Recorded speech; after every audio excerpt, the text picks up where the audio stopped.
Welcome everybody to the 72nd Perspectives here at Somos Loud Chicago presents the Latinx networking event at the National Museum of Mexican Art here in Pilsen.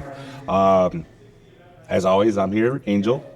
As always, I'm here, Angel, and I got my boy Ray. We're missing one, but sometimes you gotta take a sick day. He has a little sniffles. He's off today, but we are here with our first guest, Doctora Patricia Aguado. Did he say that right? Did he chop it up? Aguado. Sorry, I apologize. Close. Aguado. It's all good. Aguado. She's here as a representative for Somos Loud. Y'all have only First off, what's the event about? What's Somos Loud about? What is Somos Loud? Well, Somos Loud, the Latino Outreach and Understanding Division, we are a function or a byproduct of the AIDS Healthcare Foundation. And so our overall goal and focus is to elevate the sort of needs, concerns, the issues related to the Latino community, Latinx, Latine. I want to be respectful with how people may identify. I identify as Latina, so I will likely use that term. But we have four major pillars. Our pillars are health, they are housing, immigration, and access to, all the things. Particularly mental health has been a tremendous focus for us this past year. We have a profound understanding of sort of some of the inequities that exist within our community, and mental health ends up being a really, really big one that sort of permeates all aspects of someone's life, sure. So it has been a tremendous focal area, and it likely will be, because it's something that thankfully is getting a lot more attention, but attention doesn't equal services, and so we need more services. We need more access to care. So that is Somos Loud in a nutshell. But tonight, this is the Latinx networking event that we host yearly. This is our second year hosting this event. I was at the first You one. were at the first. You were at the inaugural. Yes.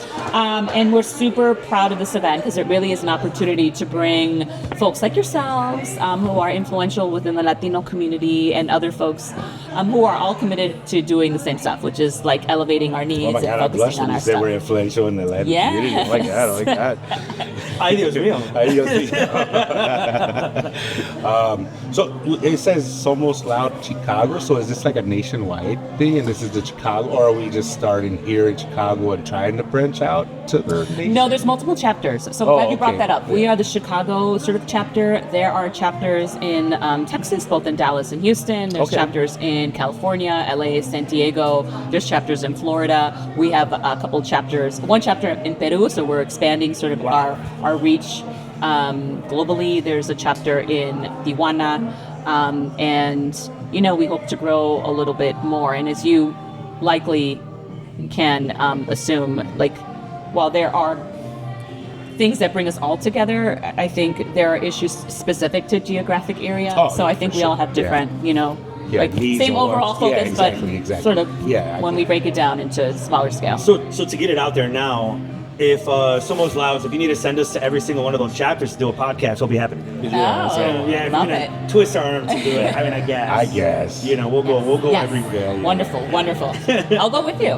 We'll go on I'll go on a tour. That's what I'm talking about. Yes. There you go. Absolutely. So how long have you been part of the organization? I've been part of the org now going on 2 years. Okay. So I'm the director of advocacy, and I've been active in just trying to figure out how we can, expand our reach and our presence, and what kind of specific areas align to the mission of Loud generally, but sort of locally, how we can bridge some of those issues together. And so that's how some of the mental health piece came together. Yeah, that's awesome. Mm-hmm. And what are the guests expecting here today? The guests here are expecting some fabulous cocktails. Hey, they are fabulous. They are fabulous. All jokes aside, we want to expand our reach. We want to build community. I think that is the essence of what we try to do in all the spaces that we are in, and this is just an extension of that. We are building community with you all, right? I've gotten to meet you. This is wonderful.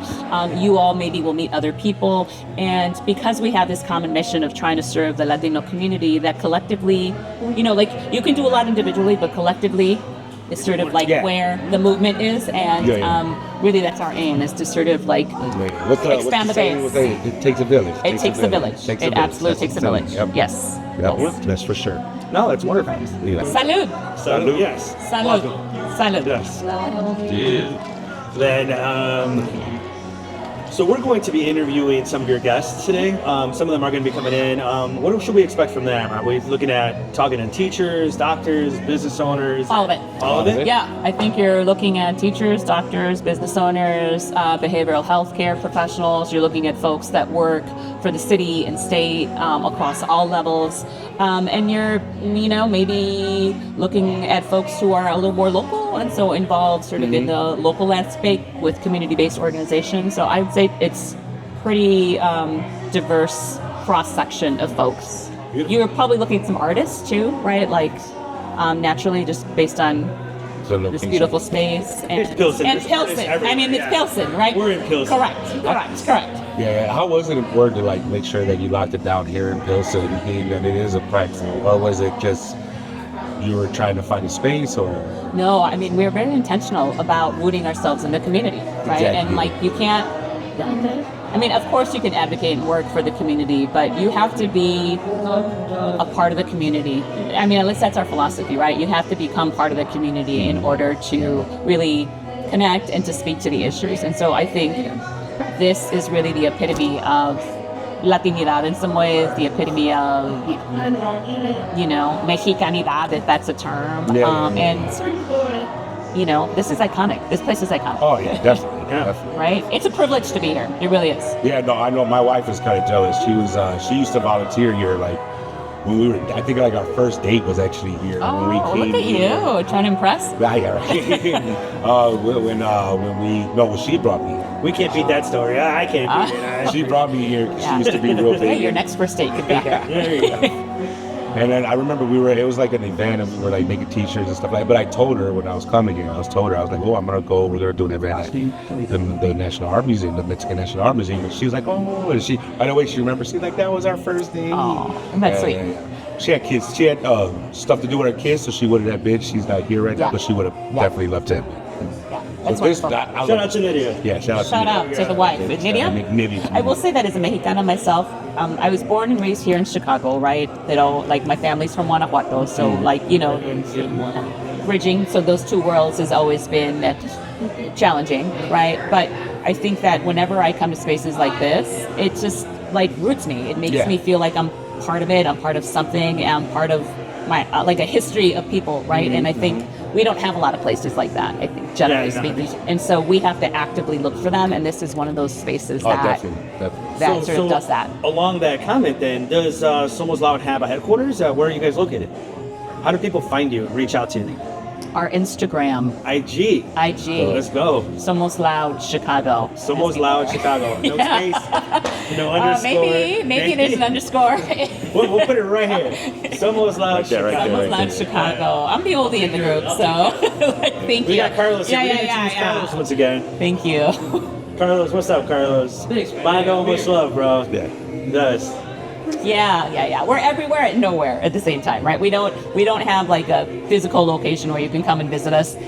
We'd rather spend our resources in carrying out events like this and sort of supporting our community. We recently wrapped up a youth support group, LGBTQ youth support group, and so we'd rather invest resources in servicing the community rather than paying rent somewhere. Yeah, for sure. So maybe if we get bigger, things might change, but Instagram's the best way to reach us. Oops. Yes, and how do they reach you specifically? For anybody have any questions or anything? They go to you for anything? Or just go straight to Instagram? Let's go straight to Instagram and you'll find your way to me somehow. Click here, like there. Click here, like there, heart me, and I'll, respond. Slide into the DMs and I'll respond to you. Yeah. Awesome. Well, wonderful. Thank you for being our first guest Well, for tonight. thank you for having me. Awesome. We appreciate That's you. a Thank strong you very shake. much. We appreciate it. Thank you again for having us here at this event. We really do appreciate it. Thank you for the opportunity. being here. And hopefully we do you guys proud. Yeah. Hope you sure get called enough, back for year yes. 3. Okay, great. Nice. All right, welcome back to with 70-second perspective. Ray's been replaced by Mando. We upgraded. Angel is always here, And we're here with Miguel and Vanessa from Welcome, guys. Corazon Community Services. They're here at the event. So welcome, guys. Tell us a little bit about Corazon. Yeah, so hola, mi nombre es Vanessa Melgoza. I'm the Director of Health Programs at Corazon. We're located in Cicero, so we do a little bit of everything in there. I'll let Miguel kind of explain more about the health programs, but within Corazon, we actually started as a violence prevention organization. You know, we had a lot of just shootings happening, a lot of shootings with the youth. So that's how we incorporated, Corazon. That's how we initiated back in 2003. Because there was a lot of violence in the community. Yes. So that's when the community came together, and we collaborated with the town of Cicero, with the police department, with a bunch of community members, stakeholders, everyone, honestly. And we created Corazon, right? We did a lot of peace movement events. We had tattoo removal for gang-affiliated individuals that want to change their lives. We have court-mandated hours. Individuals that need to do court-mandated hours, they get to do that at Corazon. We have Project Self. So instead of having them, clean the bathrooms, it's actually, we put them to work in the community. But other than that, we also have the after-school program for our youth. So it's called the Fuerza Youth Center. Fuerza. Yeah, and we work very closely with the schools and the community. So a little bit of everything. I'll let Miguel introduce himself, his role, and what we do in the health department. Hola everyone, my name is Miguel Carrillo. I am a health education coordinator at Corazon. Part of my role at Corazon has been providing and facilitating teen pregnancy prevention, skills information, touching on those topics with our local schools. At one point, we had some of the highest rates of teen pregnancy, which is why we incorporated Corazon as an organization, incorporated these type of conversations and workshops so that it can inform the community about how to stay safe and prevent these type of situations. We also do HIV and STI prevention and intervention through testing, providing health workshops as well. I know that aside from that, we also try to do like events that are related to health. We also have our workforce development program where we are able to hire youth in the community between the ages of 16 to 24. We hire them and then we place them at different partner sites so they could gain that skills of working in the community or just working overall. We partner with dental offices, with barbershops, something that is really going to help them depending on what they like, right, for their future. We understand that a lot in the Latino community, sometimes like college is not an option for them or they don't want to go to that path. So trade schools, and just for them to gain experience in the Latino community, there's not a lot of opportunity, especially for the youth, because they don't have that, experience, work experience. So we're trying to provide that for them. And where are you guys based out of again? In Cicero. In Cicero? Yeah. Is there like a location people can reach out to you guys? Yeah, so we're located at Corazon Community Services, 5339 West 25th Street in Cicero, Illinois. Phone number is 708-656-1400. Okay. Is there like a IG or something that the people can find out on IG? Yeah, they could follow us at Corazon Community Services. At social media, Facebook, Instagram. We've tried doing TikToks too, so they could follow us everywhere.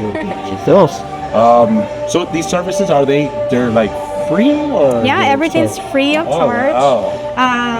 We really want to take them out of the street so they could have a good just relationship, how to build relationships with adults, with other youth their age, and we really serve them as mentors, giving them a safe space, right? So for them to be outside, to prevent them from being outside in the streets, especially just a lot of violence is coming back in the community. With violence is up. That's a And like programs that can help people, have somewhere to go, have somewhere to turn to, where they don't have to turn to the streets, turn to, like they have.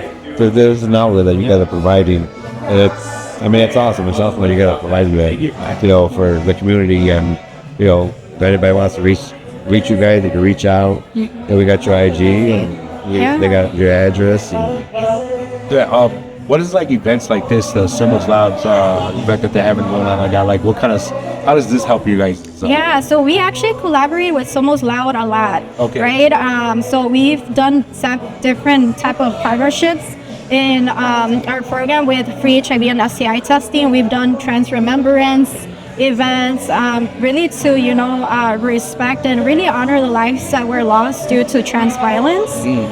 So we've hosted events like that in the past. We've also been doing a lot of youth work. So in collaboration with mental health, it's especially right now, it's very important in the lives of the youth. Yeah. Also, you guys have a long-standing relationship with, so that's good. That's good. That's good. That's good. What are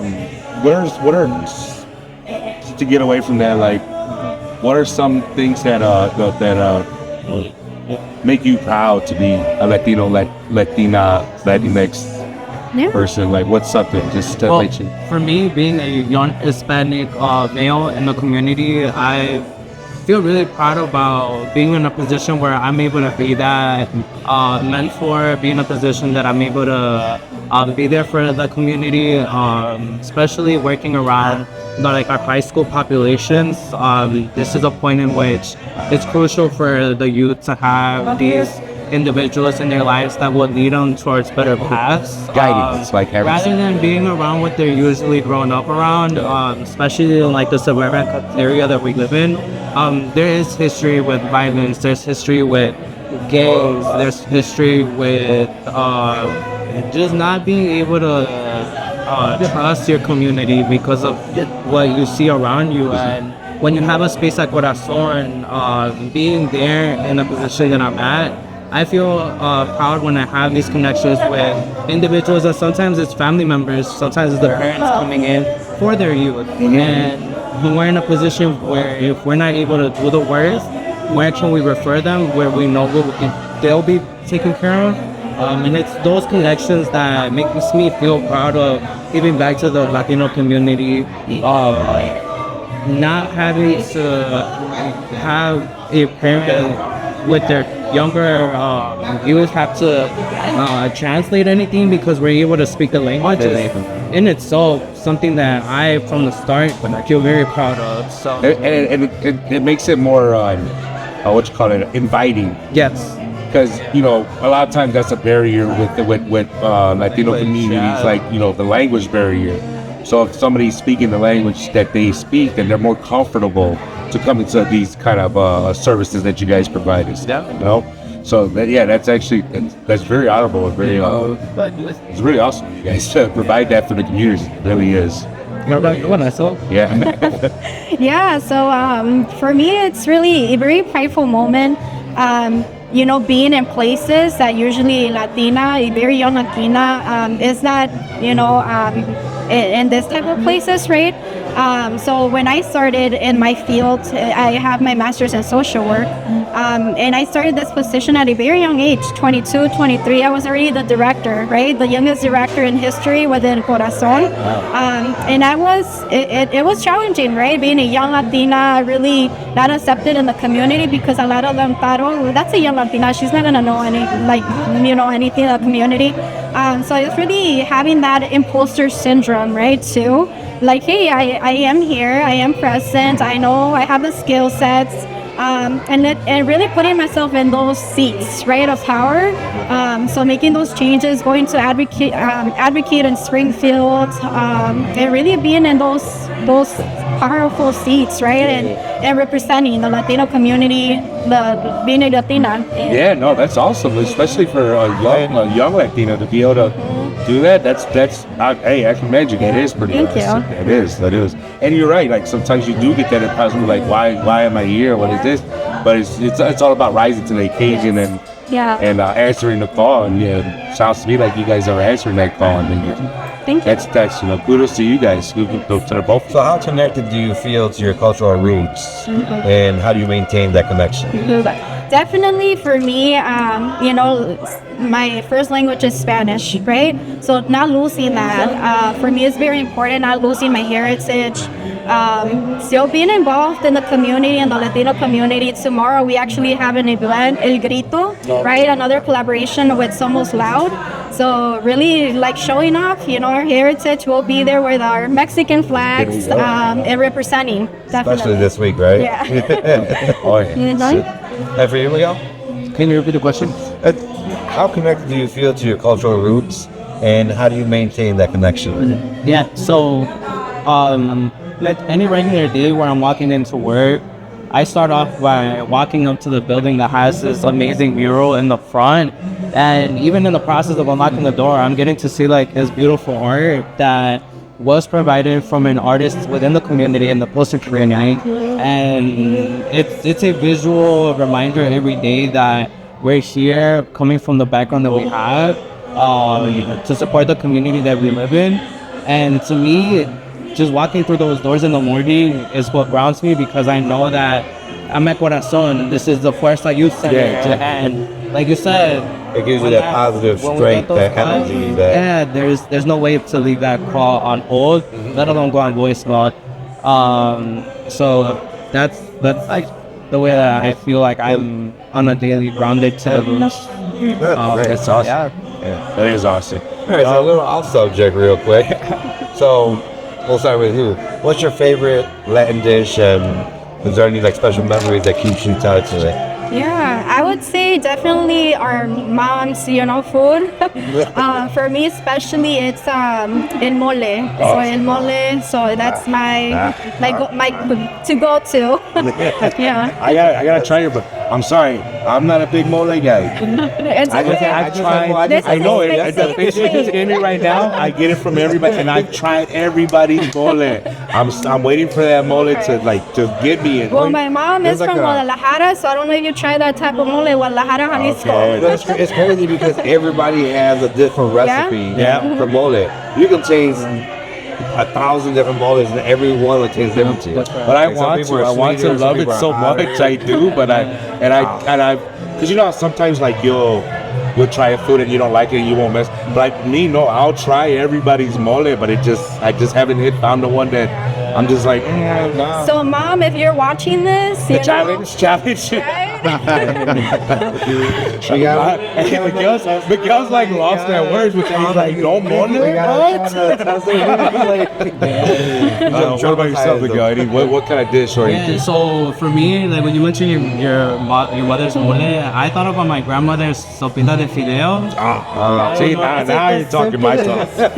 Yes, now you're talking my talk. And I think that when I think about la sopita de fideo, it's just like my childhood all over. Yeah, coming home from school. Yeah. Before you do your homework, you have to eat. And before even a meal, like ice cube. I get to eat before the they'll give you that just to like hold you over until the meal's ready. Like, yeah. On las tortillas. Oh yeah, for sure. You guys. For me, it's always gonna be my mom's pozole. Okay. I love her pozole, and it's it's just standard red pozole. It's not the great kind. It's just standard, but it just always takes me back, and I love it. Yeah. Well, I think for everybody, it's always mom's cooking, grandma's cooking. Yeah. Like there's a special, connection to it. It just takes you back, to your childhood.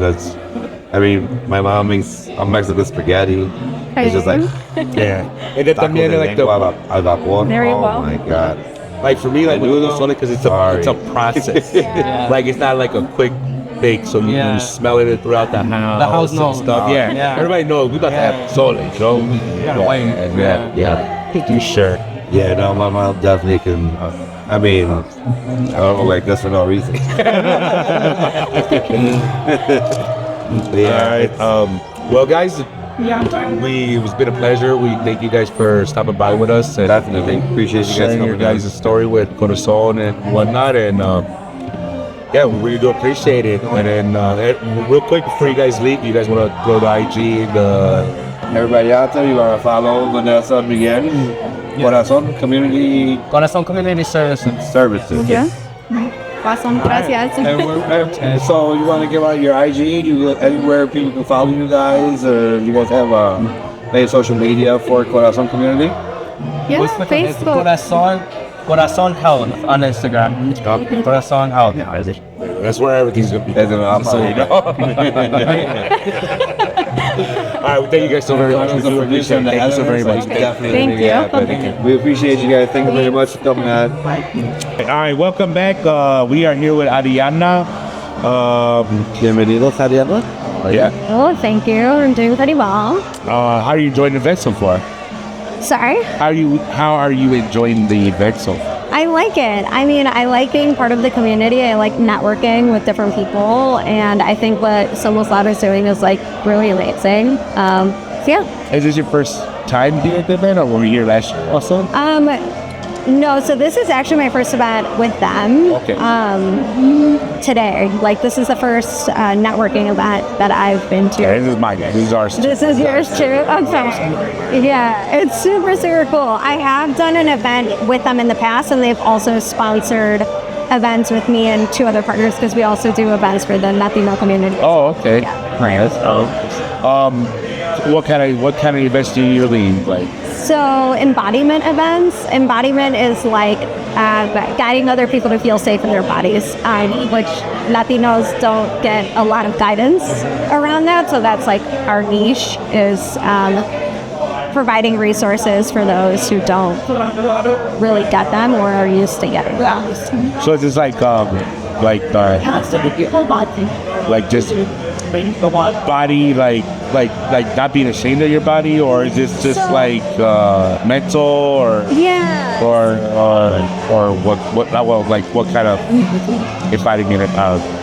Yeah, so like mind, body, spirit. So like feeling safe in the body can be like anything, like being present in the moment, not being super stuck in your head. It could be like mental health related. Oh, I needed you earlier because I was stuck in my head when we were. This is our first event, and I was freaking out. I ain't gonna lie. I needed somebody like you around early. That's fair. I kept telling her, I was like, I don't know how I'm gonna do this. This is our first time doing something like this. Yeah. I'm used to like whenever we record a podcast, it's just the guys, us together. You know, drinks are going. We're just talking. Yeah. And I was like, this is not that kind of thing. So, I could have used you early.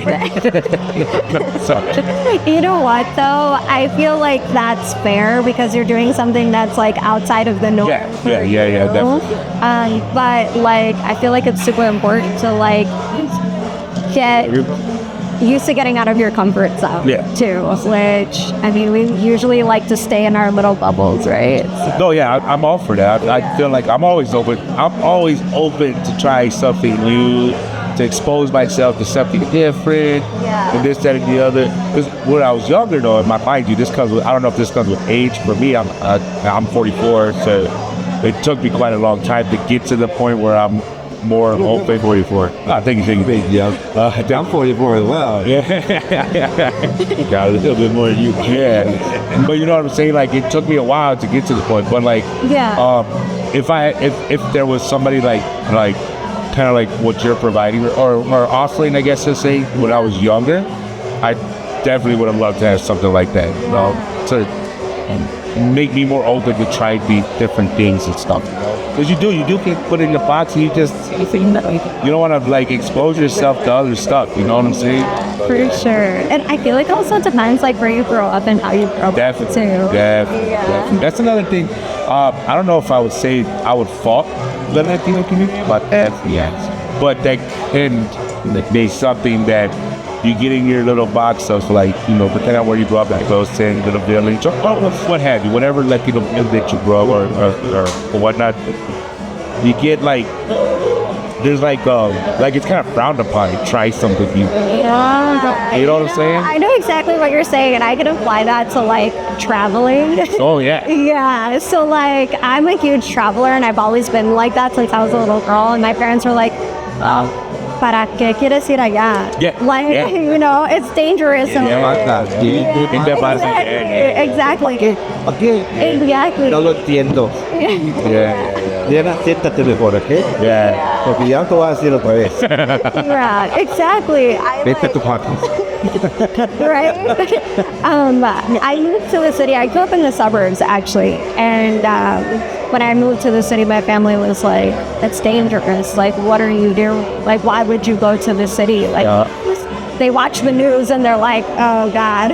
Like, Oh, yeah. I get it definitely is depressing when you watch the news. I just use violence. I mean, I got kids. I got a 23-year-old and a 17-year-old. And I worry about it as well. But I think when you grow up in the community, it gives you a different opinion.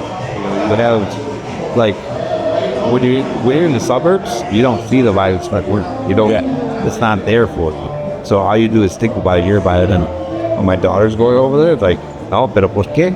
Yeah. ¿Para qué la dejas? ¿Para qué la dejas? Dile que no. Yeah. What suburb do you don't mind me asking? Lake Zurich. Lake Zurich? Oh, Yeah. Okay, so if you aren't that north. Yeah, Right on the border, right? It's like right. yeah, right over. Yeah. So when you take a plane back, is there a park at Radnor or you have to almost trip? When you came to Chicago, what community had you? I came to Logan Square. Logan. Oh, Yeah. So I've lived like all over the so it was a belt. Yeah. Okay, that's cool. And it's a world of difference. I was like, growing up, it was all white people, but coming to the city, I was like, oh my God, they're everywhere. This feels great. Yeah, for sure. Being in a city, does it bring you closer to like your cultural roots, or like how do you compare it? Living at home with your parents, getting the cultural roots of them, opposed to getting it from within the city or within the community, especially with like an event like this with Somos Loud, where you got all kinds of people here. You got all kinds of walks of life that walk in and meet all kinds of different. So like, how does it? Like, what does it mean to be?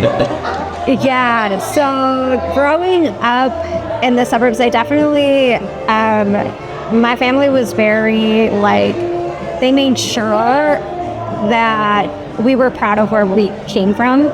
My family is like from Rancho, like they're from Durango, so it's like nothing but like horses and cows and that's it. Duranguense. Yeah, Duranguense and the whole thing. Yeah, so they made sure that we were super, super proud. And I was one of the only brown kids growing up. Coming to the city, and being connected to different types of Latinos, different types of Mexican people, like it just opened up like a world of like, oh man, like I want to be a part of this. And also like getting exposed to different opportunities. Like there's a lot of things that I feel like that I saw white kids getting that I didn't get to have, and like you kind of end up meeting people that you're like, oh shit, they grew up like me too. Yeah. So yeah. And I think it's definitely great. It's like it's a bad rap for Chicago, because when you watch the news, if you're not from Chicago, you don't actually know what Chicago is. And there's a bunch of different communities within this beautiful city that people just don't know about. Like an event like this. Yeah. Like, do you think the people in the suburbs right now know that this event's going on? No. But without you coming to the city and meeting and networking and coming to the event, like, what kind of opens up your eyes and like, hey, there's that's my people here. Like, it's bad that the news and media kind of portrays it. Yeah, I feel like they glorify it sometimes. So I think like when you're here, you're like, actually living here and can experience the life. And yeah, I'm not gonna lie and say that Chicago is the safest city in the world. Right, yeah. But it's not nowhere near as bad as people think it is. I'm not gonna. It's definitely not. The way it's portrayed. Yeah, and then you're exposed. You get exposed, and you get exposed to like so many different cultures. Not even like the Latin community, you got the Chinese community. You got all these different communities. You get exposed to everything, and then you get like stronger bonds within like these communities, like with the Latino community, or Latinx, or the Black Latino community.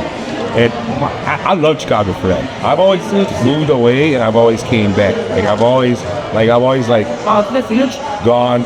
Went to North Carolina, lived there for a little while. I joined the military and lived there for a little while, but I always come back. And I'm never going to go nowhere. I'm in Chicago today, dude. Yeah. I'm Chicago, born and raised. Chicago to me is home.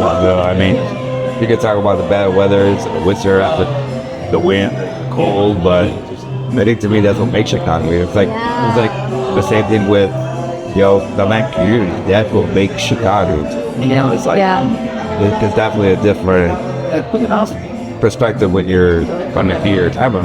No, I agree with that. I feel like Chicago is my home. I feel like I would never leave. I have family in LA and family in East LA, and if I weren't in Chicago, I'd live there, but like not by choice. And it's nice to have seasons. I don't know, and it's nice to connect with this. With different people. You meet, all kinds of people like you. But so, I mean, I think it's awesome that Loud is putting together events and promote the Black community forward, pushing out there. So, traditions tend to fade away, so you gotta bring them back. That's a big one. I feel like I'm first generation and I get scared because I don't even speak Spanish that much anymore. Like, obviously I speak it fluently. So you're like us, where there's no sidewalk bits up. You're in good company. Don't worry. Just want to ask. It's fine. Good. It's fine. Yeah. It's fun. I speak it fluently, but like only when I speak to my parents and my family, and like although like boyfriend's also Mexican, and when we have kids, I'm like kind of worried they're gonna be like super no sabo. There's like a levels to super it. kid. Hey, pasa. What are We're scared. what are some traditions that your parents have about that? Like you said, when you have kids and stuff, like what is a particular tradition that you want to pass on to your kids? Like, is there anything particular about tradition with when you were growing up that you would like to pass on? Yeah, definitely. So I would like to keep that Western tradition alive. Not gonna lie. I like the ranchero. Yeah, and also. Do you go back? Or? I haven't gone in 7 years.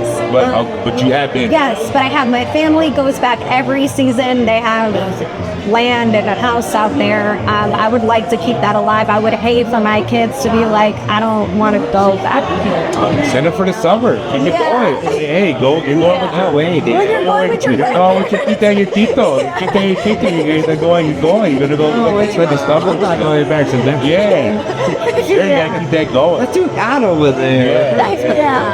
See, I wouldn't want that either. I wouldn't want them to not like the music or the food even. Like, that's really big. I just don't want them to lose any of it, really, or be like, I don't know, there's a lot of kids or a lot of family that I have that don't want to speak Spanish even anymore at all, and I have cousins that don't speak Spanish, and it's okay. Obviously, that doesn't define the amount of Mexican that you are, but I think there's a level of like not being proud.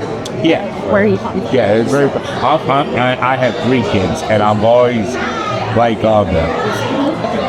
when we've gone to Mexico. My wife, she's from Mexico City. That's where we all go when we go visit. Like I go hang out with your cousins, go hang out with them, and you might not be able to talk to each other. Y'all gonna figure it out though. Like, you put experience each other. You know what I'm saying? Like, because like. I don't know. I feel like that's good for them to like see where their mom came from, and where their grandparents came from, and and then you see that those roots and embedded in you. You see it sticks with you. When you get there. I think so too. I have actually very recently spoken to both my grandparents and my dad. Like, hey, what was the experience of you guys coming over here? Like, why did you do it? Like, what was the point? Yeah. What was the answer? Did they say, or what did they say? So, I mean, my grandparents said that they wanted to give a better education to their children because out in Rancho, they only have education until like middle school.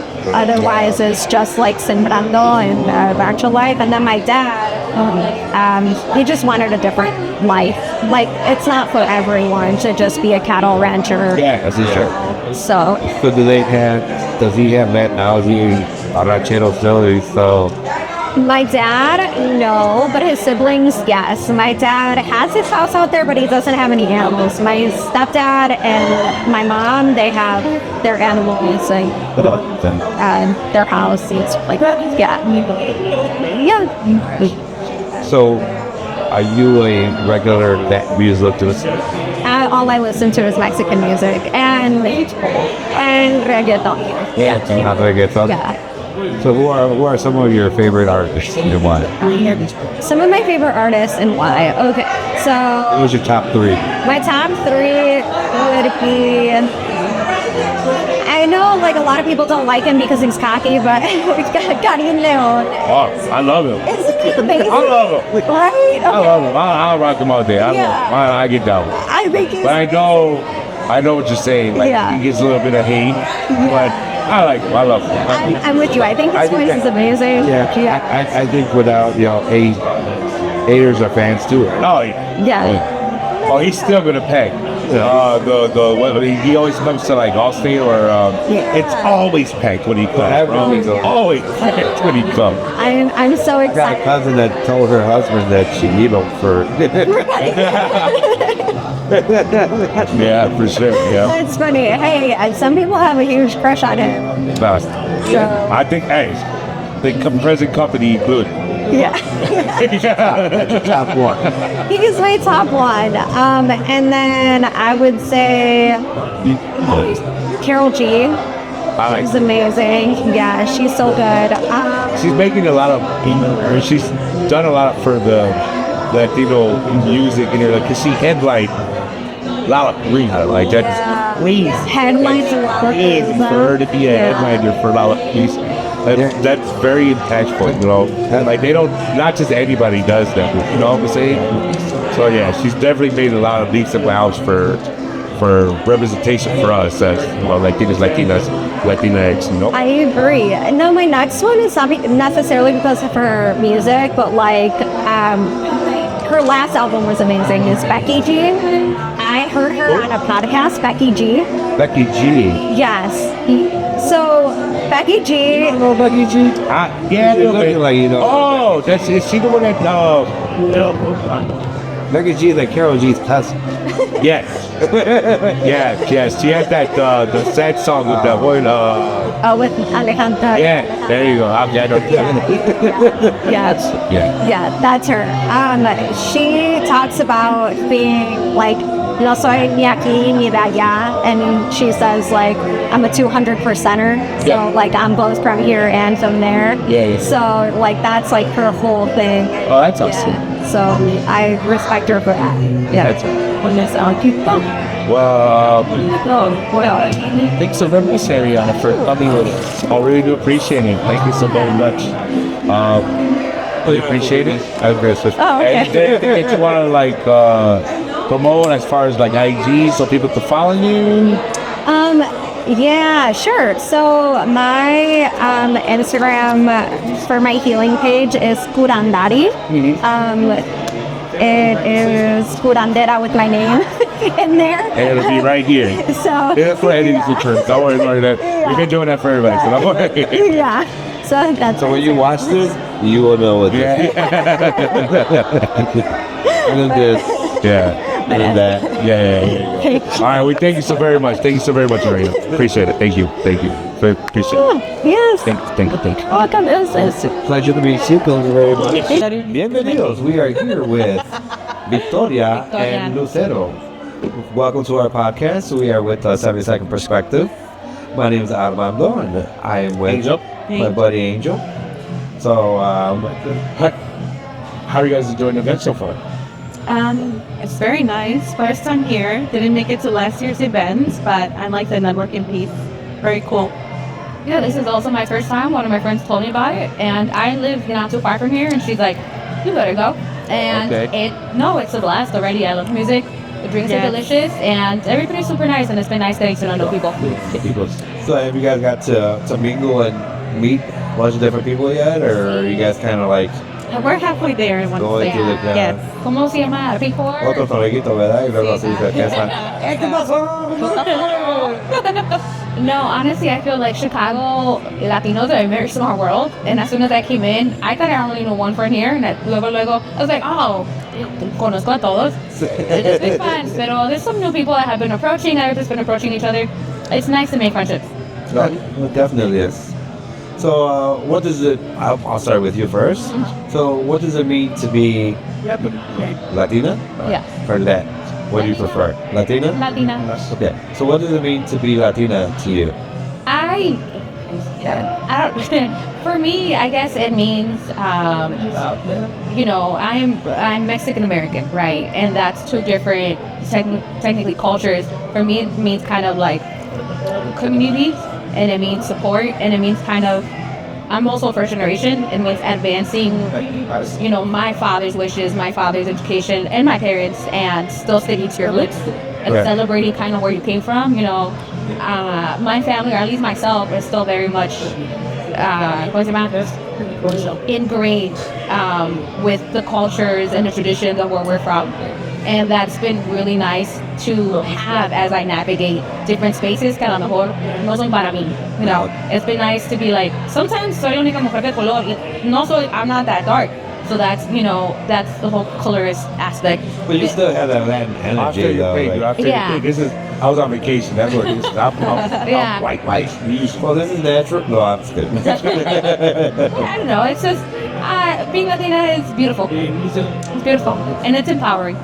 Huh? Definitely is. Definitely. Yeah. What about you? Yes, well, it's certainly being empowered, but also like setting higher standards for yourself.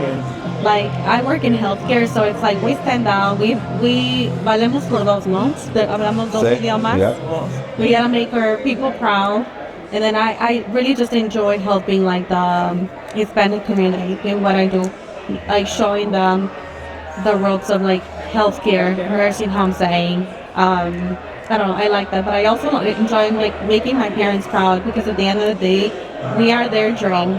I'm also first gen, so we totally relate to that. Oh, yeah. Kind of reminds me of the Selena movie where they're like, we gotta be more white than the white people. We gotta be more Mexican than the Mexicans. Yeah. It's confusing. That was my favorite part. And I think that kind of leads también when you do advance, right? When you go into like different careers and in different degrees, y algo que no muchos Latinos han ido, and you kind of carving your own path. It's like you almost feel like a fake, like imposter syndrome. Like, why am I here? Like, I'm not Mexican enough, or I'm not, you know, American enough. And it's Enough, right. confusing. Yeah, it definitely is. I mean, trying to, like, to overcome that, it's definitely a battle within itself, you know? Yeah. Yeah, I think that's good too.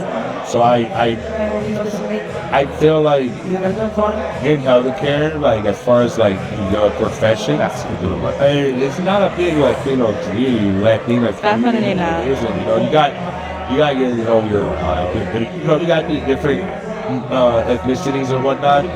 But like as far as us, like it's not. So I don't know, but I can't speak for you, but I can speak for myself. A veces que like I feel like I gotta try hard to prove my worth.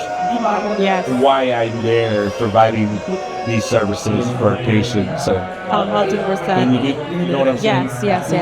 Like it's like almost like I gotta try like do double or whatever really else. I don't know if that's like the Mexican in me or if it's just like I just gotta show, you know, I am school people. You know what I'm saying? Yes. I don't know if you feel like that sometimes. I do. I know I feel like that a lot. I mean, I think as a woman, yes, I do feel like that sometimes because it also related to like the way we look. Obviously, we stand out more because tenemos curvas y eso y piensan que oh, she's just going I know. that's her I know exactly what you're talking tienes about. curvas tú también, tú sabes lo que estoy hablando. I know. Pero The sí me script, entiendes? you know what I'm saying? I know. Yo no sé. That also comes into play, to be honest. It's like, oh, look at how she's dressed, but it's like, this is just how I am, and like I am doing right by the patient, advocating for them, and that's No. I totally understand it. Because, like I said, it's not a big community, so like the Latinas and Latinos that I work with, we stick together, and I see how the coworkers will look at my Latinas, you know, sisters in the field with me, and I'm they're still doing the job as good as the Seinfeld. It's not better. It's better. Like you said, you know, the scripts just fit a little different, you know? It's not their fault, you know? It's not their fault. They're not here to put on a show. They're here doing a job just like everybody else. 100%. You know what I'm saying? Is Yes. that like, yeah, is that what you're trying to say? Yeah. So I do feel that. I do feel it. It's almost like, I don't know, it's kind of disappointing that, like I said, it's like we gotta try harder. Exactly. We gotta try harder. Because no, I'm not just here putting on the show just for I'm not here just for eye candy or whatever. Or like for me, like, same thing actually, you know, I'm not here for just eye candy and stuff. You know, so we're not part of the healthcare, we're not part of that conversation. No, por favor. So they off us, you know. oh, my bad, I'm sorry. Sidebar. No, Ahorita acabamos de las 9. So, what are some of your favorite land dishes that connects you back to your roots? Tell us about that. I mean, I grew up on guisados, like guisado de sexo, panuelias. We gotta talk about food, Yes. right? Yeah. Yes. I think food. Every time we keep asking that question, like, I mean, my pues mouth sí is... tiene corazón contento, ¿no? Eso sí, Eso contigo, pero- I do it to myself. Like I ask a question and then I get hungry when I start thinking about how I eat food. I'm just like, But it's just, I feel like being Latino is connect the food, the Latin food connects us. Para mí los frijoles charros y las carnitas y el picadillo. What's your favorite carnita spot? Huh? What's your favorite carnita spot? There's, I don't even know. My dad used to, no, my dad takes me somewhere. He always has a like hole in the wall spot. You know what? And when something becomes too popular, they say, aquí ya no sirve nada. Pero, so I don't know. Pero, What's that spot right here on Pilsen? Like, that's where we used to go, but... Don Pedro. Yeah. Well, it was Don Pedro, and then they sold somebody else. Urapan or somebody? Urapan Caritas. Something like that. Urapan Caritas. They are, but not everybody goes there. That's true. So now my mom's like, nah. yeah. Well, because they got We'll go somewhere else. I think they got to make it more in a rush.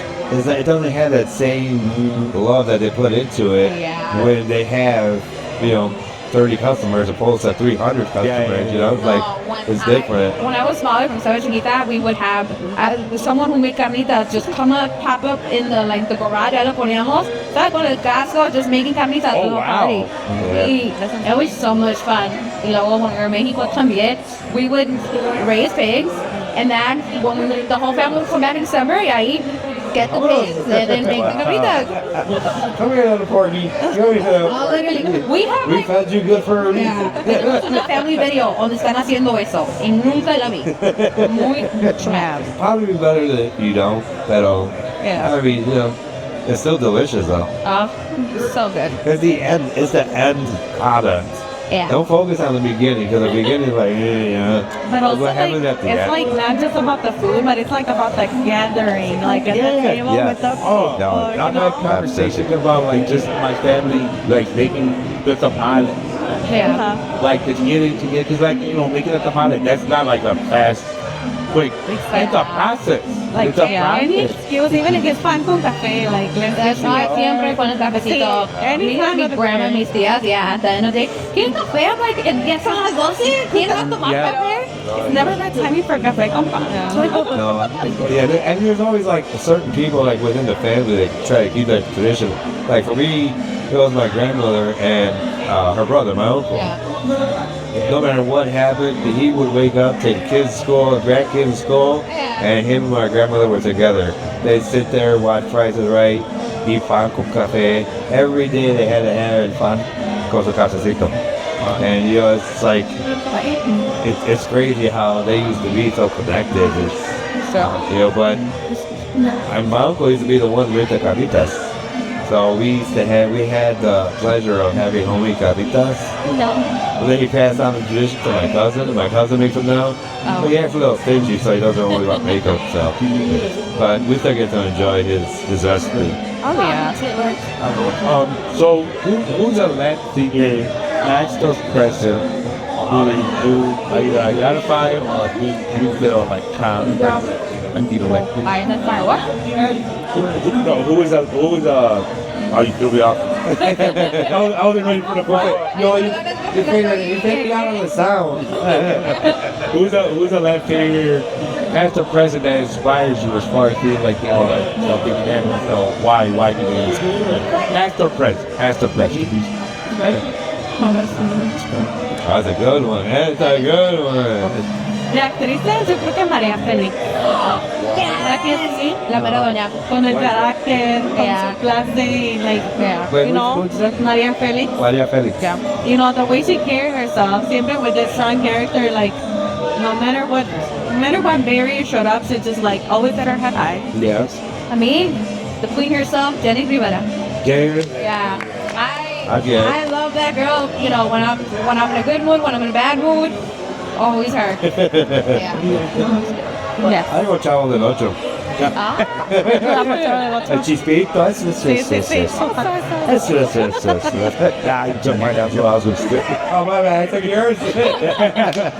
Everybody think alike, my brother. That's who I was going to say. Everybody think alike. ¿Quién más? Hay otros de Eugenio Derbez también, en lo cómico. I used to say, because I came on the side, I used to say that Diego Rivera, because he's one of the big three who started the muralism, the muralist movement and stuff. But I don't like who he is as a person, but his art was very good. Very nice. See, you know what I agree? I'd actually go with Fida. Okay. With Fida just because of what she represented as a female. Mind you, I'm not a female, but like what she represented as a female, a Latina female, and how hard she had to fight to like be included in community as an artist and her art is dead. Like I've never seen anything that's done that I was like, oh, that's good as fuck. You know? Like I've never seen it. Yeah. Well, you did take my childhood notes. Sorry, I had to. I mean, I could go with Chente. I could go with Chente. You know, I mean, I know I'm not a man, Pedro Infante. Pedro Infante. Infante, like, Pedrito Infante. siempre worked hard, like, accomplished so many things. Esa voz de rey. Yeah. Sí, cierto. Pedro Infante. They don't think as much as they used to romances, you know. Yeah, you know, you had the feeling, the Sí, soul. cierto. El mariachi, la serenata. I think that's where like a lot of music across the board, but definitely, yeah, serenatas. You got Chente, Ramona Ayala. Oh, yeah. You know, like as we would say, that was music. That was music. Like, they definitely like inspire you. Like to me, to be able to, you know, make it to the top of the charts in the Mexican community and the American community, like Yeah. What you know, Chente when he passed away, you know, rest in peace. When he passed away, like there was so many artists like here in the United States that they weren't Latinos, that they're country stars. George Strait, like singing La Ley. Yeah. Doesn't matter what language. Yeah, they were singing El Rey. They were singing like all the Snoop Dogg did like the fucking whole thing. Yeah. Like yeah, you got Snoop Dogg doing corridos now. Yeah. Link it up with You know what I'm saying? Like Chente was one of the guys that like he surpassed genres and nationality. That's a legend though, man. You know what I mean, you can put it on today and you'll have people crying out here. It brings that feeling out. Oh, El Rey. Oh, dude, I don't even have to talk. Blowing on me on that song. We put that song on right now. Yeah. And watch what happens to this track. Exactly. That's definitely awesome. What are I'm sorry. Córtale. I know. I was doing good. So how do you guys feel about coming to events like this? Would you guys be interested in attending more events? Yeah. Do you guys want 100%. Somos Loud to promote more? Like, you know, would you guys invite others to bring them with you? Like, Yes. how can we expand this? How can we make this better? A lot of it, you know, I think it's just selling to people that you know. A lot of it is word of mouth. A lot of it is advertising. But it's so nice to have events like this where we get to meet like-minded people or like-minded Latinos that one understand maybe the struggle you went through or have gone through or still going through in like jobs and careers and in their school. I remember when I went to school, I went to a very predominantly white campus y la mera verdad eran las únicas latinas ahí. And I remember the first year, I went in alone And todas las Latinas stuck together right away. We did not know each other, but we were like, estos buenos, ¿qué está pasando aquí? You know, and Those juntamos. and that was in the beginning. Like actually, you just like if we gotta stick You together, wanted we're in to this build together. community, Yeah. and not even just Latinas, but like it was all the students of color who were like, what's going on over here? And it was nice to form that little community. So I think events like this keep that going. You know, that community and that, you know, where you identify with the struggles that are same and they're like yours, and you meet great friends. Yeah, building connections, because whatever you do in your life, you can help others. Like, I know somebody that can help you out of this. Right. I don't Yeah. know, but No, I know someone definitely. else. You know, so that's the beautiful thing about this. Yeah. From what we were told earlier, like there's all kinds of people that come to these events. Like you got doctors, you got teachers, you got activists, you got there's other type of artists. We got people promoting the organizations.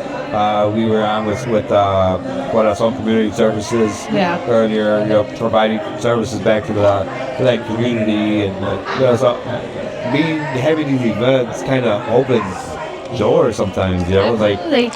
And also, I think it builds that like mentorship aspect of like, you know, the younger generation can get help. People remember, I don't know if you had the same experience when as a fresh generation, but like going to school and doing all the applications, todo eso.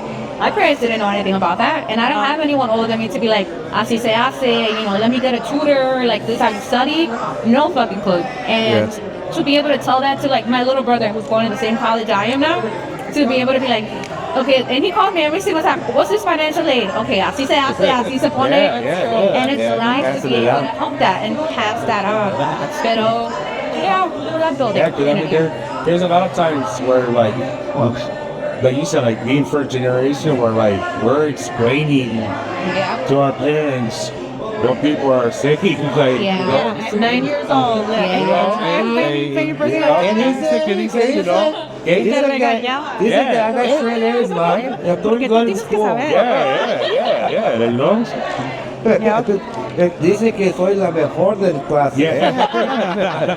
I don't know, but they would know. They didn't speak the language, pero siempre sabía. They can read facial expressions. But yeah, to be able to like, you know, like provide that kind of guidance for younger generations and stuff coming up, and to like, you know, showing them the way. 'Cause I mean, a lot of people don't understand, like, that can be very hard and to overcome. Yeah. You know, luckily, like, you know, and we were able to go overcome it and become like where we are now. But like some people they don't do it. They're not able to overcome that. The lack of guidance by their parents or whatnot. You know, having to explain stuff to them, like, come on, you're shit. Yeah. You know, but to be able to come over there and, like you said, the events like this to provide that mentorship, the guidance, and you know, the wherewithal to, like, you know, find these programs that you can do and you want, you know, continue your education or move on to different types of aspects of the career. You know. So how long have you guys known each other? How long have you guys been friends? I think como 2 meses. Yeah, around there. Oh, that's- Friends. We met at another type of event. Yes. Oh, okay. So from networking, see? Yes. So you see how this works. Exactly. You guys became friends 2 months ago. Now you're going to events together. Yeah. So if you meet somebody here, hey, vamos acá. You know, exactly. Go to You the know next what they one. say, when you find your tribe, you find your tribe. Yeah, That's there it. you go. That's There you go. it. Yeah. And the more numbers you have, the stronger you are, right? Oh, absolutely. Definitely. But it's great to have these kind of things. And I mean, as you see, you guys built a friendship out of a networking event. So Yeah. it's pretty dope. Yeah, I just met him today. That's how we got this. Angel, right? Very seamless. Super seamless. You go here often? Because I don't really. But I'll be back for another one, I'll tell you that much. But definitely be back here next year. You know, this is actually my first podcast Wow. interview that we're doing. Mira, yo también. Yo también. So see, we're all newbies. Yes. We're newbies. This is my first. I ain't gonna lie, I was a little nervous. This is my first one, like, in an event. Okay. Usually when we do our podcast, it's just like where we record, and it's just more of a controlled environment, or not, maybe a more reckless environment. So I know what I'm saying, you know. I would say more reckless environment. O sea, menos alcohol. You know what I'm saying? Definitely. But yeah. So this is our first time doing this. But it's been a great experience so far. No, I definitely do hope that they bring them back next year, and hopefully we'll get to see you guys as well next year. Come back. Give you a whole other interview. Yeah. Definitely. You guys, do you guys have social media? You guys have anything you want to promote, or anything you want to? You don't have any message you want to say. If you don't have to, you don't have to. But we just like to give the opportunity to everybody. En Valor, Chicago, no? No, I'm not here as a representative. Okay. Okay, we're not going to over there. But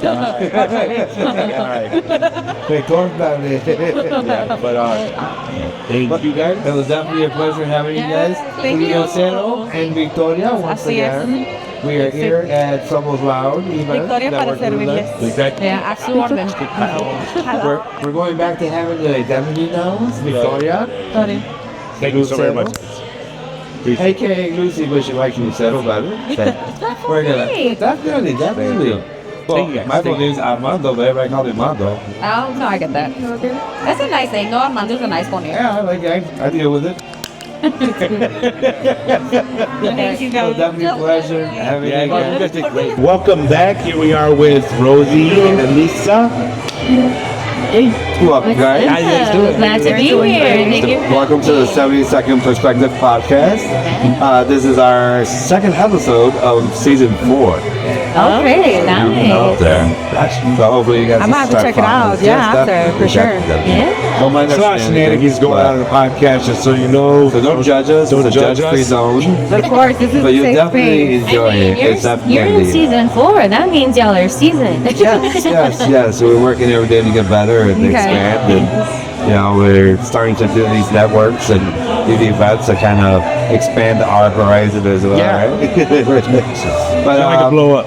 yeah. Definitely. But this is about you guys. So Rose and Elisa, welcome, bienvenidos to our podcast. Yes. So tell us a little bit about yourselves. How you guys here together? Did you guys meet here? No, we actually met in the tequila line.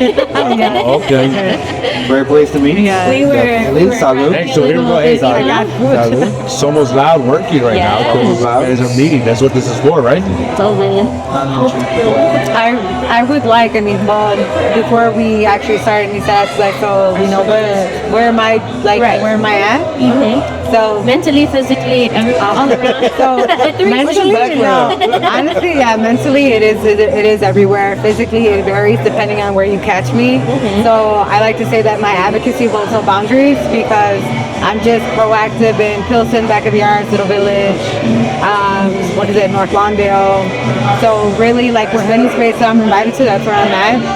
I'm from Little Village, Choices to Springfield. That's where I've been all of my existence.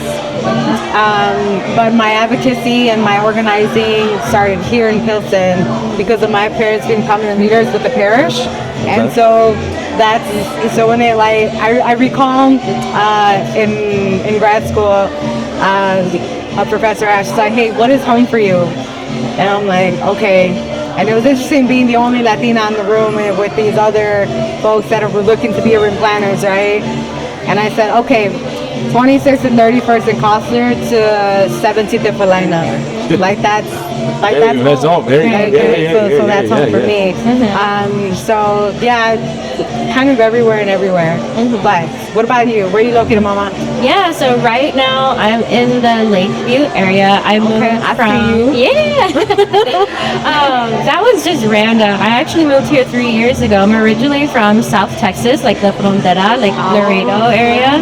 Down by Valle, down by Michigan. Yes. McAllen. So McAllen. That's a little bit still like 2 hours more south, where Laredo's like it's sandwiched between San Antonio and El Valle, so it's right there. It's that little sweet spot. So I grew up with the fronteras, like I grew up everyone looking like me. It's like I didn't get out of that until undergrad, and I kind of moved everywhere. In undergrad I went to UT Austin, and then I lived in Houston for a long time, and I was like, what's my next adventure? Because Dallas is there's not a lot of people like us. So how do you like living in Chicago, and what do you think about the Black communities in Chicago compared to Black communities in Texas? Yeah, so it's a different culture shock. It's a different experience. More than anything, the language. I was like, I'm noticing more as I'm talking to other Latinos in the community. I'm like, oh, y'all have different slang here. So I have a question for you. Go for it. So you consider yourself Mexican or Tejana? Because apparently there's a whole different. I'm Chicana. Okay. She goes, another curveball at a time. No, Tejana, no, man. Yeah, but I've been told that there's a difference between. Oh yeah. My mama was from San Antonio. May she rest in power and peace. Wow. So, but I tell folks because my dad is from Michoacan, my mama being from San Antonio, and but her grandparents being one from San Luis Potosí and otro de Guanajuato, but not really exploring that side, but knowing, Texas, I say soy purépecha y soy tejana. That's how I identify. And it's interesting that I just love that you said soy chicana, that perfect blend, right? It's a perfect blend of both. Yeah. Kind of covers it all. Yeah, for sure. Right? But for some reason, even when I would talk to my professors, I felt like I could never self-identify as a Chicana. I can resonate with the movement. I can resonate with the people. I've sat on panels with Chicanas and Chicanos. But I'm like, man, I don't know. I find it difficult to adopt that term to self-identify due to the fact that I feel like if I were, I would be taken away from a narrative when it was also very much about geographical location too, because of the impact and the power that was, mobilizing in the Southwest. But obviously, you being from Texas, yes, right, which is todavía hasta Mexico, or that's all I acknowledge that. Yeah. So, yes, I snap, so when a soldier, I be giving snaps. We all snap with you. I'm always going to echo if I rock with you, yes. Hey, the snap. That's Yes, I appreciate it. And I think there's the language, right? There's different ways, different labels, right? But at the end of the day, right? It's in your blood, right? You being a Chicana is in your blood. That comes from your mom. That's generational, right? You just don't get rid of that, right? We get to label ourselves whatever we want, and we are enough, and we will always be enough. Yes. So how do you guys feel about this event in particular and more events similar to this coming in the future? Do you guys want to see more events like this? What do you guys think about it? Of course. Is this your first time for this battle? This is the second time. This is my second. You were here last time? So this is your first. We're first timers too. We're Yes, first timers. All right, so we're going to talk to the experience. Yeah. There you go. How do you compare last year to this year? Are we better? I hope so. Well, I don't even know. I'm not sure if they had a podcast. But when I ran into Monica, she's like, "Hey, check it out." I'm like, "Ooh, okay, right." But if there was an opportunity last year, well, then you know what? It's only great. I'm all about timing. So yes, for you all to be here in this space right now, it's perfect. And I will say, honestly, I will never understand it because the setup, just even, I hope you guys can still around for Dia de los Muertos. Read a little bit about what the artists from doing for Yo Locali, but it just complements the space, the vibrancy, right? And that only mirrors what's la gente. Yeah, right? definitely. And we're all on a spectrum, right? And so I've actually had the privilege of coming out to various Somos Loud events. I recently served on the panel that Monica had asked me to come out to sit on housing over at UIC, and it was really nice to just engage, not only talk about the organization that I work with, the Resurrection Project, but just, again, sharing space with others that are doing this line of work, right? Either touching on immigration, mental health, right? Just overall access and resources to the LGBTQIA community. So I'm with it. Hope to see y'all. I don't think it'll be the last time we see each other. I know that. But I'm just being in the space right now and then seeing the backdrop. Come on now. I'm like, damn, did they set this up? That's literally when I walked. I was like, damn, this one that's almost loud when I went all out for this, right? It's great. Well, definitely. I mean, it's definitely a pleasure for us to be able to get to do something like this. Again, this is our first event that we've done, through the podcast. We're normally in a controlled, chaotic environment, so more chaotic than controlled. I was like, we love controlled chaos. I mean, definitely being here for us has definitely opened up, doors and minds, like doing more events like this and getting out there and, giving people a voice to be able to talk. I'm sorry, what was that? Did you ever see that for yourself? Did you ever see yourself getting to this point? No. Well, for me personally, no. I'm still new to the podcast, still new to this whole thing here. So I'm trying to adapt as I go. Unfortunately, Ray and Kearney, who are regulars, because it's normally Ray, Angel, and Kearney, his brother. Unfortunately, Ray had to leave. And Angel came up sick, so I had to fill in. And doing a great job. Thank you. Great job. And I actually have a question because I'm all about, like, you're always going to be able to learn from shared experiences and shared knowledge. So I don't know how many folks, right, have sat before us, but what has been something that stood out from just their narratives that you all have experienced up to this point? For me, I've been loving just to hear like everybody's different stories as far as like growing up Latino, race being or what they identify and stuff like that. Because sometimes even I'm 44 years old, and sometimes I'm still like, what kind of Latino am I? And I'm 44 years old. Whatever fluid, Exactly. Fluid. But just to see everybody's shared experience and similarities, and definitely. I was going to say that. Yeah, the similarities and even the contrast in the way people. It's like it. I don't know. It's beautiful. To me, it's beautiful. Because it's different. Not everybody can be the same Latina. So not everybody can be the same one. It's how you identify within yourself and the way you express it. I don't know. Hearing everybody's different stories makes so awesome. Right on. And I appreciate y'all taking up some of that podcast space because we need more Latina voices in the podcast space. Definitely.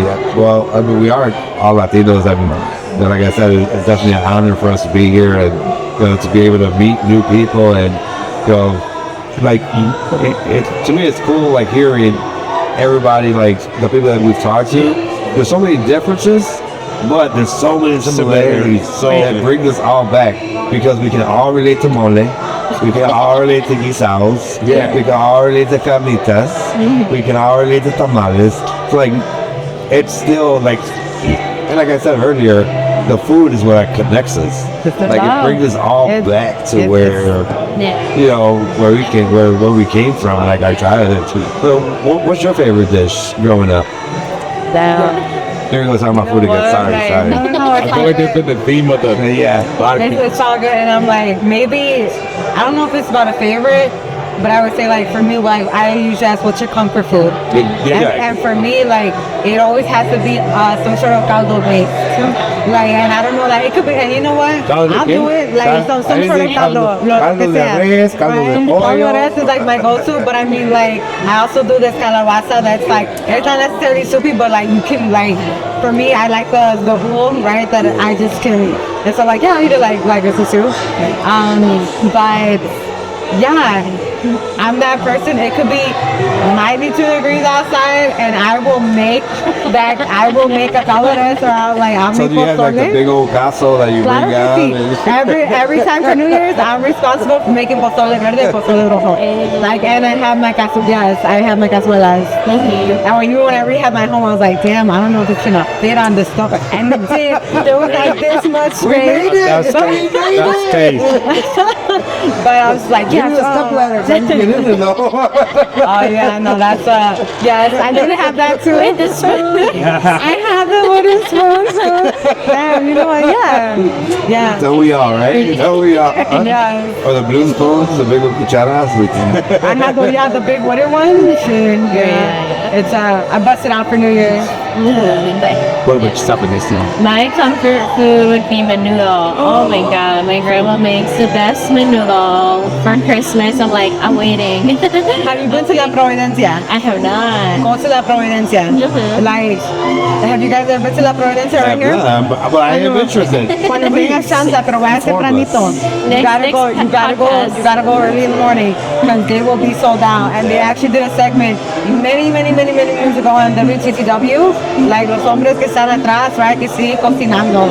Like, and honestly, I go there because I don't know, it's something about the caldizo that it's just all like, because when my dad makes menudo, yes, I'm like, but it's all like, I don't really crave the carne from them. I crave the bonito, because it's so good. But La Providencia, it's right here on, see where Bowski's is? I think it's right across the street, right there. Okay. Yes, you gotta go there. Well, I'm telling you, you will not be disappointed. I love menudo. Like I love menudo. Like I gotta have menudo. But I'm picky with the way the meat is cooked. And like if it's too like todavía chewy, I like the consistency as well. I like gotta like but you won't be disappointed. Pozole. Pozole is good. Wait, you said you had pozole not menudo? No, I said pozole. It's pozole over menudo all day. For me, for me, it's pozole over menudo. I'm not gonna say You're gonna have to go sit over there. I'm not gonna deny. This is Judge Free's own. I didn't judge it at all. You know, I'm not gonna deny that pozole that menudo is delicious. I'm judging. I'm gonna go. Well, it was a Judge Free's own until you said that. No, and you know what? If you want pozole, again, mind you, it's always better from the house, right?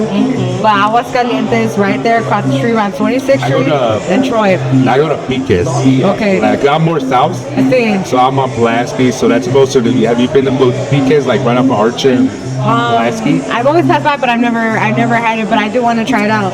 But They do a flight.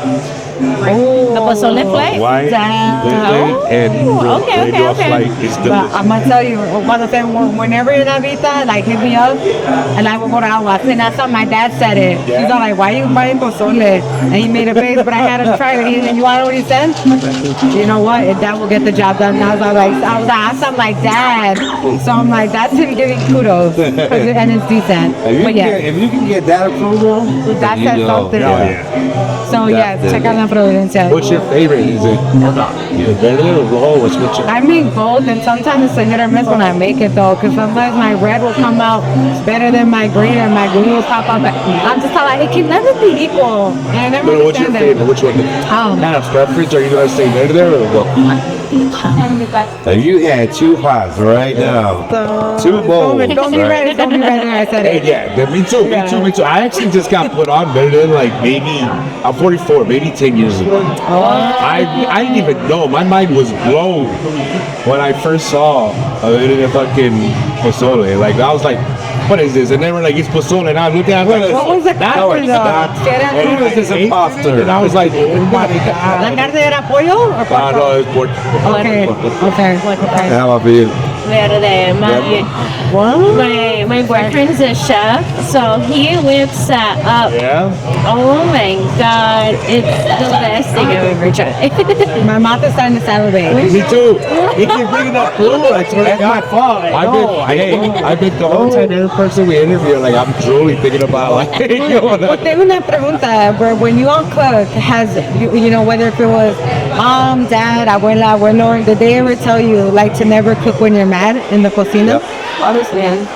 Like my dad, whenever we had like our little attention too, he'd be like, "Salte, like just get out." And I'm like, "Damn." He's like, "Yeah, you're not gonna cook angry, and you can't because."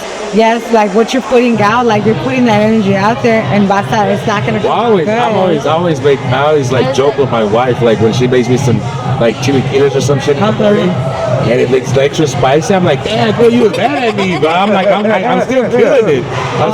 You're not crying, then you know what? I'm still eating it, but like the more spicy, I'm like, damn. I was like, I didn't know it pissed you off this morning. No, that's not diferente. How do you guys feel about spice? Do you like spicy or? Of course. Like the spicy I need like locals coming out. I need to be crying now. Don't eat that.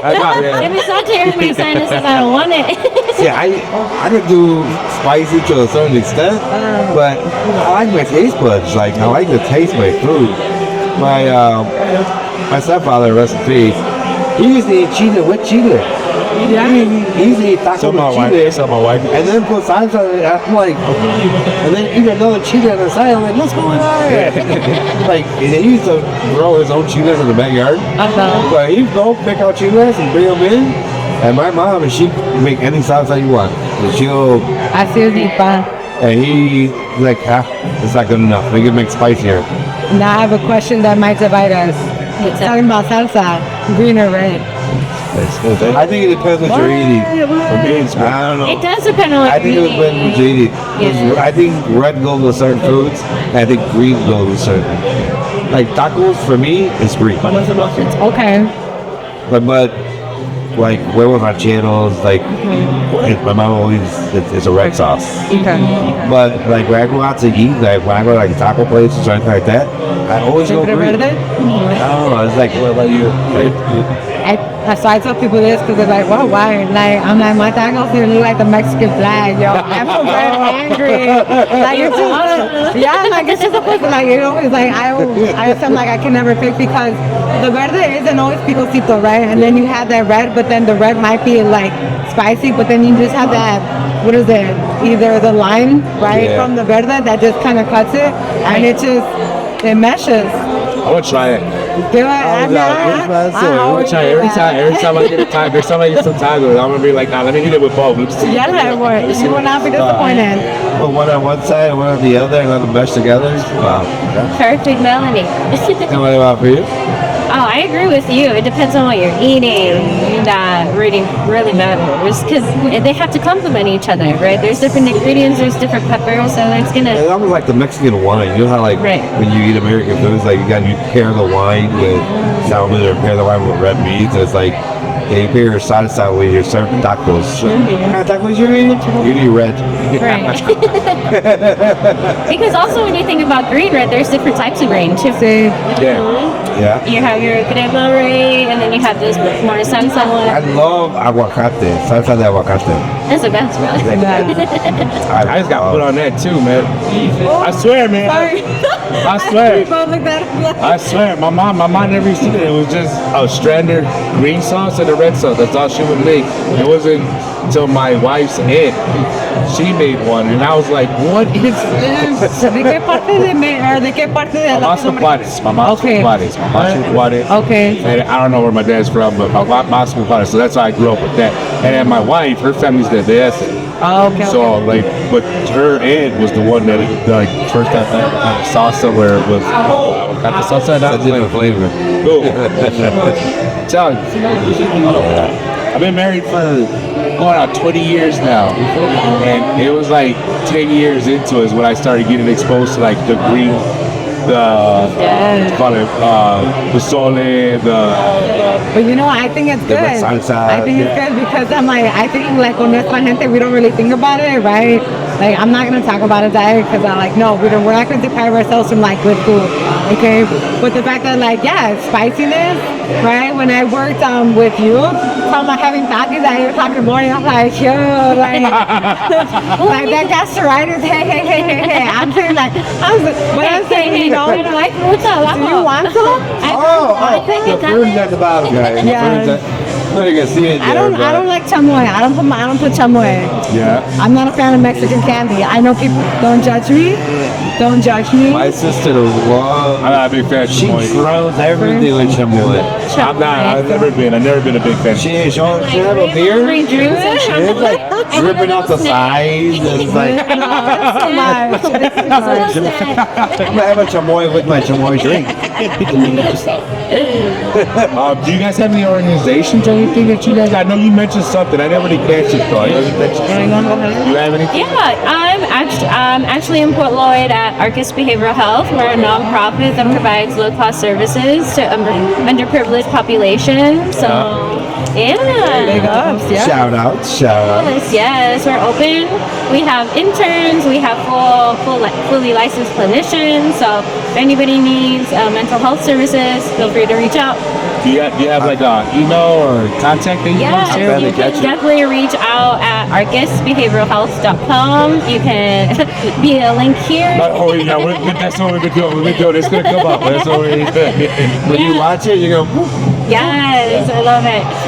But yeah, and that's our website, and there's a full link to all our staff. We provide bilingual services, fully Spanish services, so whatever anybody needs. Right on. Is there any social media pages where people can go? Yes, I think that's also at Arcus Behavioral Health. Up there. Hey, Carlos is gonna be so mad at us. We've been doing that the whole time. So people come out and pop, pop, pop, pop. No, what happens every time we do that, something has to pop up. So Here. yeah. And then when you watch it, you're like, oh wait a minute, I did do that. Yeah. Definitely. What about yourself? I'm with the Resurrection Project. So we've been around for 34 years now. We started off in Pilsen. It was actually 6 parishes coming together, investing $5,000 each with a $30,000 investment. You might see some of the original homes that we created in the early 90s to really promote community ownership, because Pilsen was extremely uninhabitable back in the early 80s, early 90s. And oh my God, so we do, I mean, it depends on what you're looking for, whether it comes to immigration services, DACA renewal, if you're looking for legal representation, right? We have that. Our immigration department's on 18th and Ashland. You gotta go like this. Oh, I'm sorry. 18th and Ashland. That's right here. Yes. And then if you know folks that are looking to establish credit, purchase a home, purchase another property, we do that as well. First-time home buyer classes. We also help first-time home buyers with subsidies. We're on that second phase of building homes in back of the yards. Ah, let's go. We're part of a Reclaiming Chicago initiative with other folks, with other CBOs throughout the city. Lawndale Christian Development Center, Hope in the Roseland Pullman area, Precious Blood Ministry and Reconciliation over in back of the yards, and obviously us as well. What else? We do offer some like mental health services, but also we work with domestic violence victims as well. And so we do parent and individual counseling. But I think we might be backed up, and so like if you put that out there, it's either calling our direct line to then follow up. But if not, it's always like who else can we refer to? What else do we do? Arcus is a great resource as well. Y'all are. Yeah, no, absolutely. And I would love to have your contact, because Definitely. I mean I'm out there in the community, and anything that I can put in my backpack, I'm always taking things out to pass it on. Like, I'm just a walking resource liaison, so I'm gonna definitely tap into you and let folks know, right? Because again, it's Look at 70-second perspective. Hooking people up. That's what we do. That's what you have to do. But we do an abundance of things, and it varies. We have different programs, and it varies based on the grants that we receive or that we apply for. So yeah. Awesome. All right, ladies. Well, thank you so very much for stopping by. We really appreciate it. This is a nice organic conversation. Yeah, I hope you enjoy the rest of your night, and thank you again so very much. Thank you. So thank you everybody for joining us, the 70-second perspective here at the Somos Loud Chicago presents Latinx Network event here at the National Museum of Mexican Art in Pilsen. Mondo, it's a pleasure. Thank you. Man, Hey, Mondo always shows up and helps out. Come in, coach. Hey, he's got in the spot, baby. Got in the spot. We appreciate you guys, and remember, follow all social medias, IG, Facebook. You could also listen to us on Spotify, all streaming platforms, Spotify, Apple, all that good stuff. And once again, thank you to Somos Loud for having us. Like and follow, share us everywhere, and tell everybody about us. Come check us out. Season 4 in full effect. Episode 2. We got a lot more coming for you guys. Yep. Get better, Kirby. I hope you feel better, brother. Peace out.